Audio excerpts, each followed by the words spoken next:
Boas a todos, sejam bem-vindos.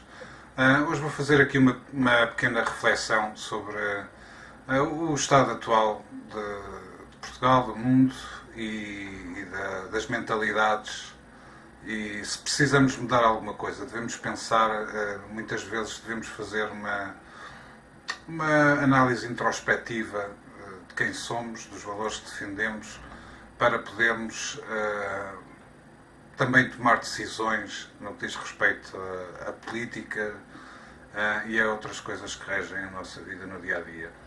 Então aqui a pergunta fica: precisamos de uma nova ordem global para Portugal e para o mundo ocidental? Nós vivemos em tempos complicados na história de Portugal e do mundo. Em Portugal, desde o 25 de Abril, temos um sistema que tem vindo a aumentar em corrupção, onde as vítimas passam a ser os criminosos não são castigados e onde o povo é enganado pelo governo e pela comunicação social. Tudo aquilo que o 25 de Abril supunha representar, a liberdade, a emancipação, a riqueza, valores culturais e, de uma forma geral, o avançar, mas na realidade parece que estamos aí para trás, em vez de avançarmos. Portugal tornou-se um país insignificante, sem peso no âmbito geopolítico. Um país que é visto quase como terceiro-mundista pelos seus pares. Um país de políticos altamente corruptos e com um sistema burocrático apenas comparável a países comunistas. Os nossos contribuintes veem o dinheiro que descontam através de trabalho árduo a ser utilizado para resgatar bancos, que nada mais fizeram que beneficiar amigos e jogar irresponsavelmente com as suas poupanças. Embora muitos tenham perdido uma vida de trabalho poupando para ter uma velhice digna e ajudar os seus entes queridos, às mãos de gerentes irresponsáveis e mesmo criminosos, não vemos esses canalhas a serem castigados. Antes, sim, os vemos a continuar com as suas vidas de sempre, os seus bons carros, as suas férias luxuosas e os seus bons barcos para dar uma volta por Cascais ou o Algarve, de vez em quando o tempo assim o dita. Décadas de deterioro das condições de vida levam os portugueses a buscar um escape noutras coisas. O futebol é a religião nacional hoje em dia, juntando conservadores e marxistas, gays e heteros, ricos e pobres, debaixo de uma só bandeira, o clube.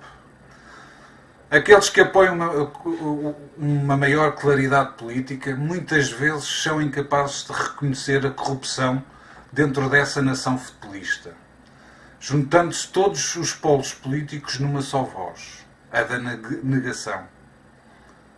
Mesmo que reivindicamos a transparência política, o castigo para os criminosos, a isenção das autoridades, etc., tudo isso é esquecido quando o afetado é o nosso clube. Desculpamos-nos com a corrupção do vizinho da segunda circular, ou o adversário no Porto e vice-versa. Mas jamais vamos admitir a nossa. Igual como o governo do PS a desculpar-se com os 40 e tal familiares no governo, com os 20 e tal do PSD. Não podemos limpar a casa dos outros sem estarmos dispostos a limpar a nossa. Seríamos capazes de manter uma atitude neutral e exigir justiça? Ou faríamos aquilo que tanto criticamos dos nossos políticos, que é olhar para o lado e assobiar? Seremos tão diferentes? A dualidade de critérios não é mais nobre que a dualidade de critérios noutras áreas. Enquanto não formos capazes de ser honestos com nós mesmos, jamais poderemos ser honestos com os demais. A limpeza da sociedade passa por princípios globais, aplicados em todas as áreas da vida, não só quando nos convém. Porque de outra forma não somos diferentes daqueles que criticamos. Esta população fica alheia à indoctrinação que estão sendo expostos os nossos filhos nas escolas. Não só em Portugal, mas na vasta maioria dos países da União Europeia, de onde nós, portugueses, recebemos as nossas diretivas. Legislação feita por órgãos não eleitos. com uma agenda exclusiva e radical, retirando as suas orientações políticas de um outro órgão, igualmente não eleito, a ONU, onde relatórios falsos saem ameaçando o mundo com extinção em 12 anos se não mudamos de combustível, onde nos falam das maravilhas do multiculturalismo, quando o único que faz é dividir sociedades e aumentar a carga nos sistemas de segurança social, legal e afins, onde os lobbies contra a Igreja Cristã e a família nuclear tradicional são o pão nosso de cada dia. A ONU, à semelhança da Liga das Nações, que a antecedeu antes da Segunda Guerra Mundial, foi idealizada e patrocinada por banqueiros internacionais. Como tudo na política atual, a ONU tem um nome inofensivo, até afável, mas não é exatamente aquilo que parece, aquilo que o Zé Povinho pensa que é.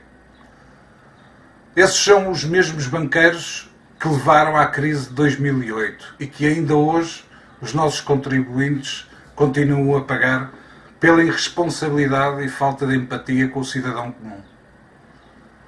É hora que os portugueses acordem para esta realidade antes que o mal seja irreversível. Que voltem a sentir orgulho em ser português ou portuguesa. Não só quando a seleção de futebol ganha, ou o clube A, B, C ou D ganha uma competição europeia. Mas sentir-se orgulhosos dos seus feitos, da sua cultura, da sua herança, da sua sociedade, da sua indústria, dos seus professores, das suas escolas e dos seus políticos. Tal mudança não vai ser conseguida sem mudar o rumo de maneira afirmativa e conclusiva.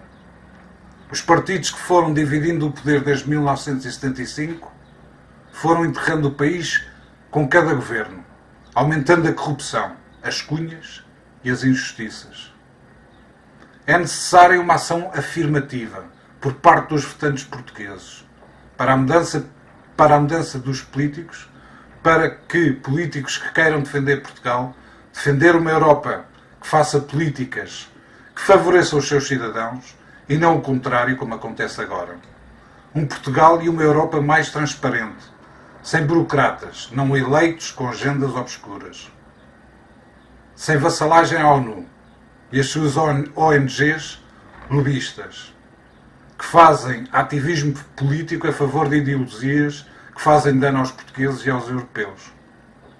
É a altura de pensar que mundo vamos deixar aos nossos filhos.